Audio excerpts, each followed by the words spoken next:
Hi guys. As you can recall in the previous lesson, we also did quadratic sequences, also the general term, but I told you that there's two different methods of doing it. Now, I personally prefer this method, so we're going to go through it. You can decide which one you're going to use. So after this lesson, you'll be able to use any one of the two methods. Good. Now, this is exactly the same that we did previously. We used the formula. There's the formula that you know by now, the quadratic formula. We did term 1, term 2, and term 3. And then we wrote them nicely next to one another because that's what we normally do when we do sequences. And then we did the T2 minus T1 to that side. We did T3 minus T2 to that side. And that's how we got these first differences. And then we did the same for the second difference. We did that one minus that one, and that gives you 2a. So by now you know already that this 2a is always your second difference. And you can always use 2a. Whatever you find the second difference to be, and you can put it equal to 2a, you'll find the a. We've done that already. But now what makes this nice, if you look at this first difference here, 3a plus b. Can you think back to the previous lesson? To find the b, we used term 0. So we worked backwards, and we found term 0, and that gave us the c actually. And to find the b then, we substituted all the t1 values in, and we could find the b because there was only one unknown b. So that's still an option for you to do, but in this lesson, I'm teaching you to use this 3a plus b. Now, whatever your first difference is, remember, the other ones are different. So if you go further in this sequence, every first difference is different. So I can't just use any one, I use the first one. And whatever the first difference value is, I put equal to 3a plus b. So it's a small little formula that you must remember extra if you want to use this method. As I say, I prefer this one. So the 3a plus b will always be your first difference. And then you can just equate it and you will be able to get the answer. So let's see. Always easy if we do an example and see how it's done. Determine the general term of the following sequence. Immediately I'm going to write down. Oh, before I do that, we always have to check first.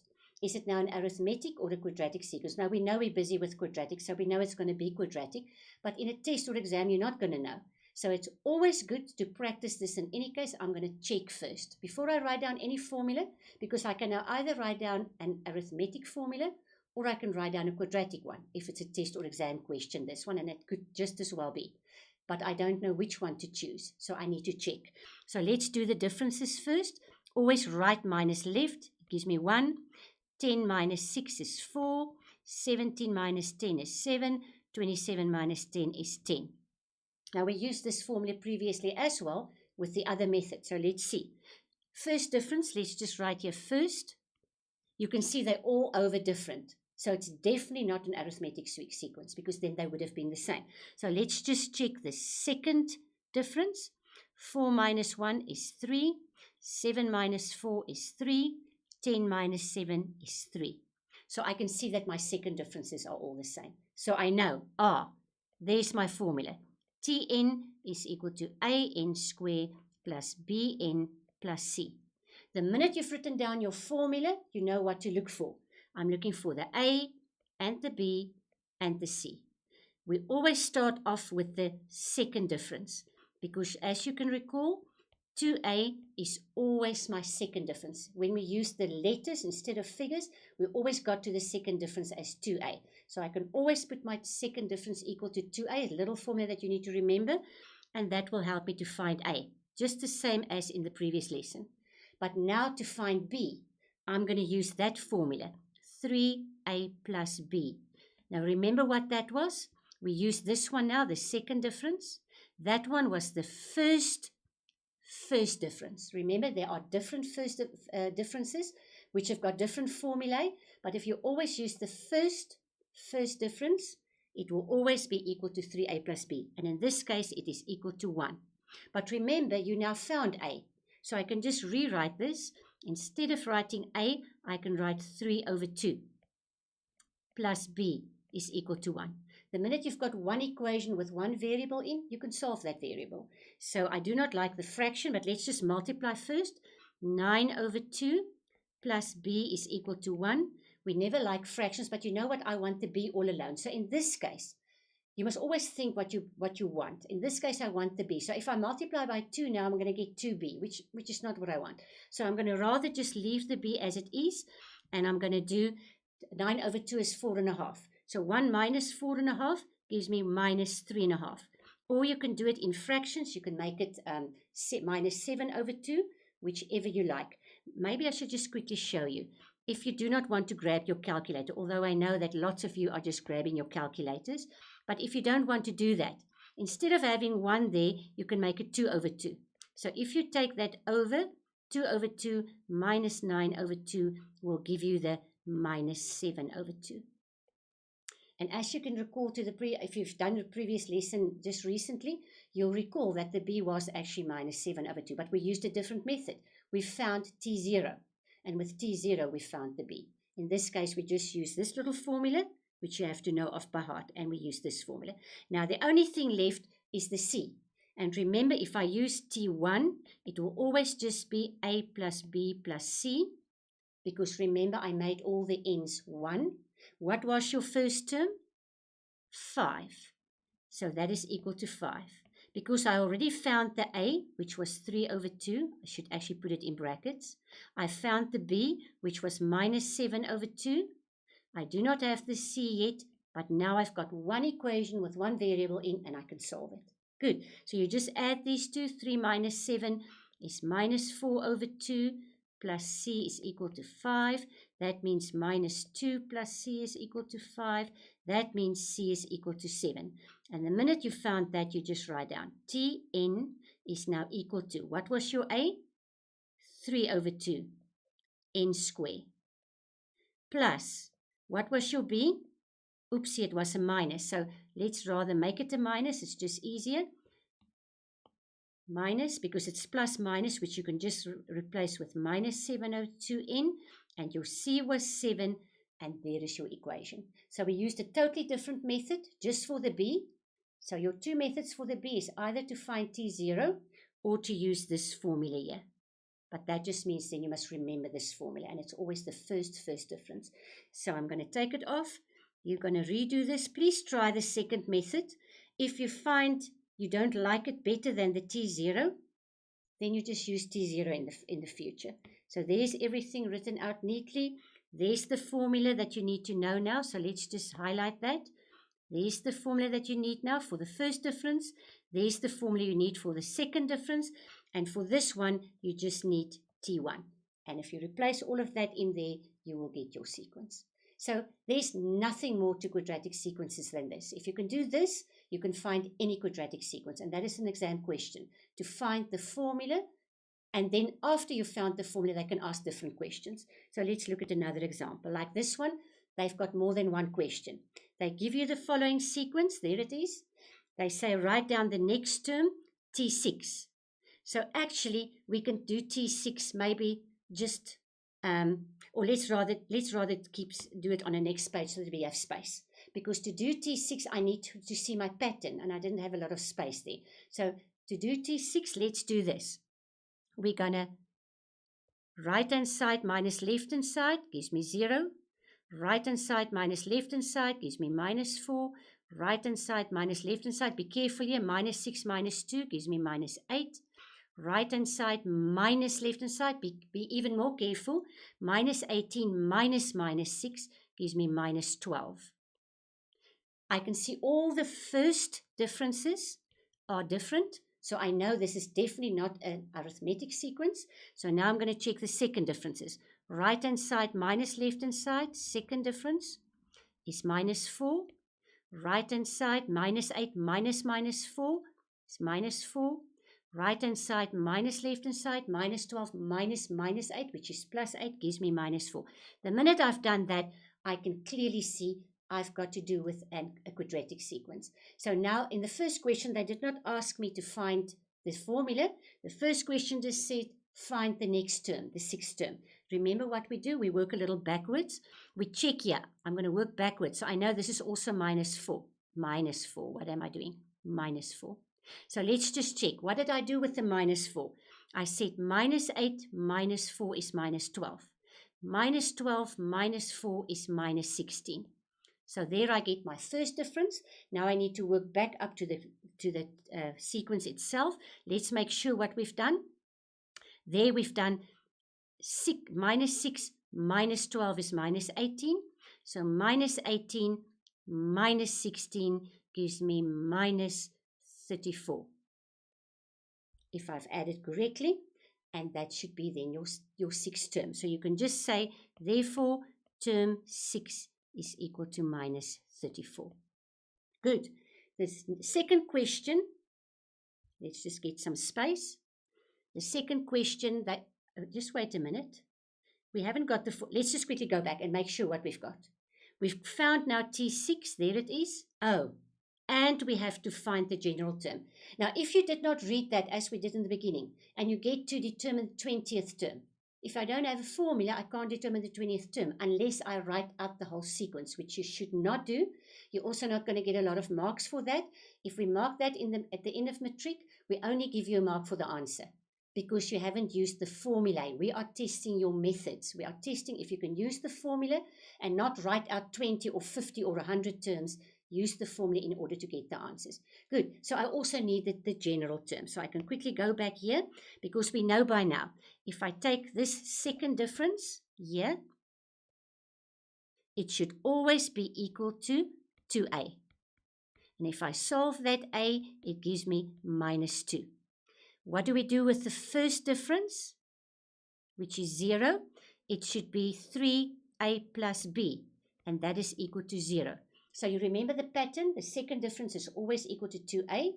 The first difference is always equal to 3a plus b.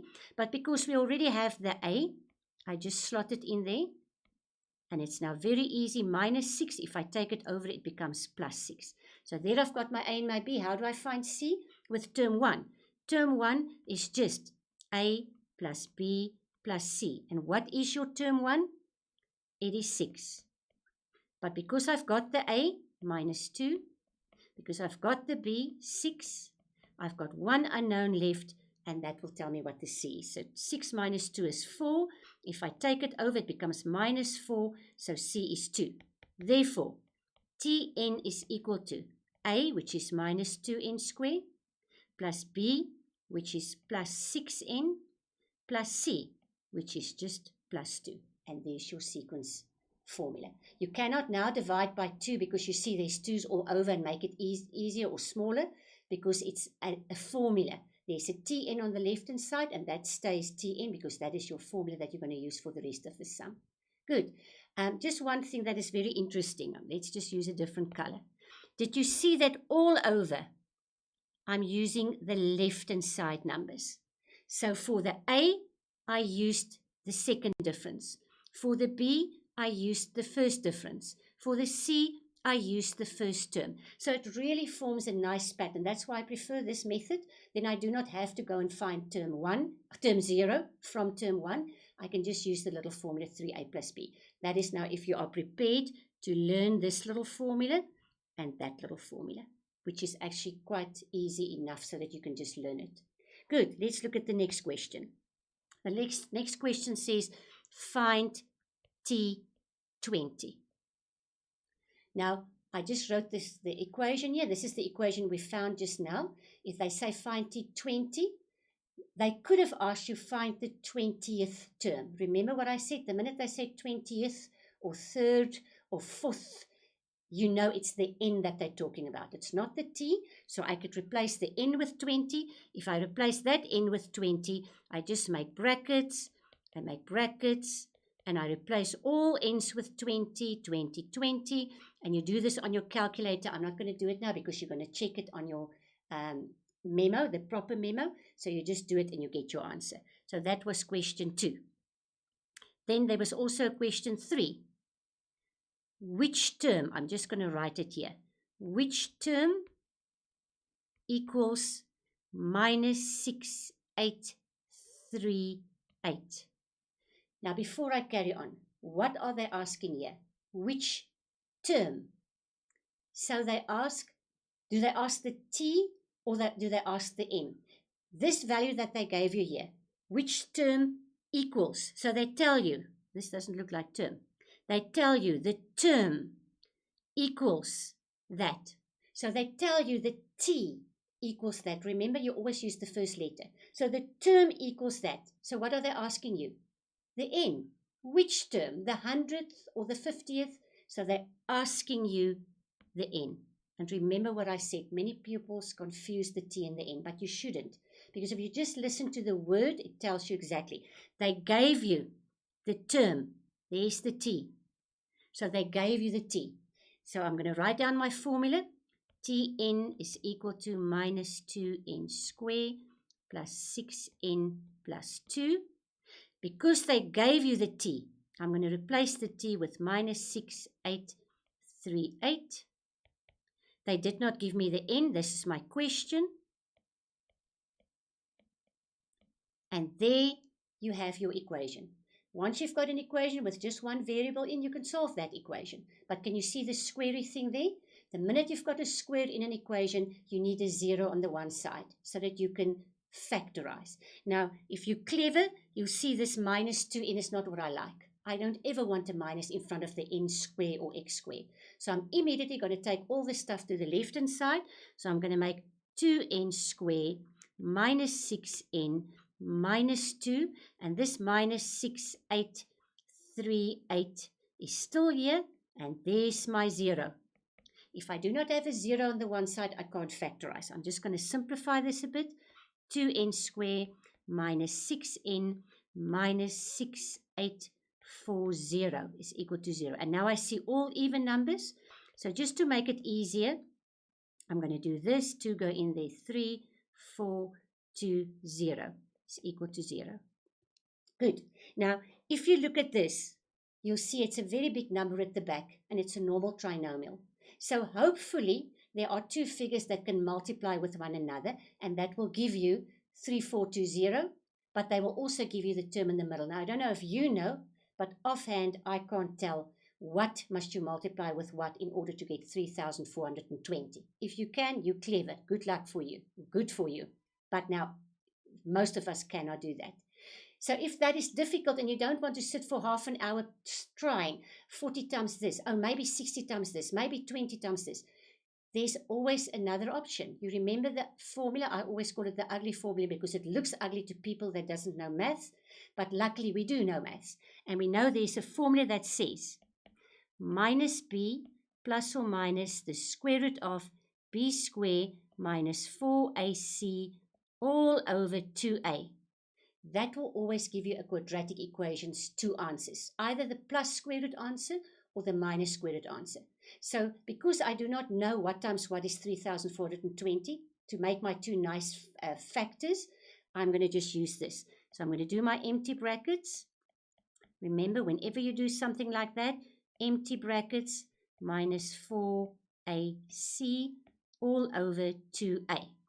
Okay, the b was, remember, there's the b, there's the c, and in front here is the a. So the b is minus 3. So that b is also minus 3. A was just 1. And c is a very big figure, minus 3420. And at the bottom here, it's 2 times 1. Now, if you do that, you will get two answers. And those two answers will be the answers of n. Now, I'm going to just quickly cheat a little bit because we're not going to waste time using a calculator. So I'm just going to, just while I'm there, you see here are all the answers nicely written out. So you can just go and check there. There's the 20th term. And now we're here. So the answer will be 60 and minus 57. So I've cheated a bit just to save time. N is 60 or n is minus 57. You will do this on your calculator and you'll get to the two answers. Now, you should immediately know that minus 57 is not applicable because n stands for the number of terms. You can't get the minus 57th term. So that's totally unapplicable. And there's your answer. The 60th term. So now you can just write down T60 will give you the answer of minus 6838. Because remember, that is what they asked. Which term will be equal to minus 6838? Another hint, if they give a big number like this, it will never be the n. It will always be the t. But I hope you're not confused between the n and the t because it's actually very easy to see which one is which. Oopsie, let me just quickly go back. Now I pressed something that I shouldn't have pressed. Let me just go back here, which I don't know how. There. Luckily, I found it. You get clever once you work with computers and you're not used to it. So there's my slide back, and there I'm taking it off. Don't cry, because I'm very sure you can do it by now. It's very easy. We've done a few of them now. You can even take the same problem and practice it over and over again, because in the end, it's the method that you are practicing. Now, once you've done this, you can check all the answers at your own time. You can pause every time. You can check all the answers, and you'll see this is everything that we've done. And remember, we always give you an exercise at the back so that you can have a bit more to practice with, and the yellow are the answers. So go take a clean sheet of paper, practice it, and make sure you can really go do this, because this is definite exam questions. This is how they test quadratic equations, quadratic sequences. So it's really not easy. Good luck. I'll see you next time.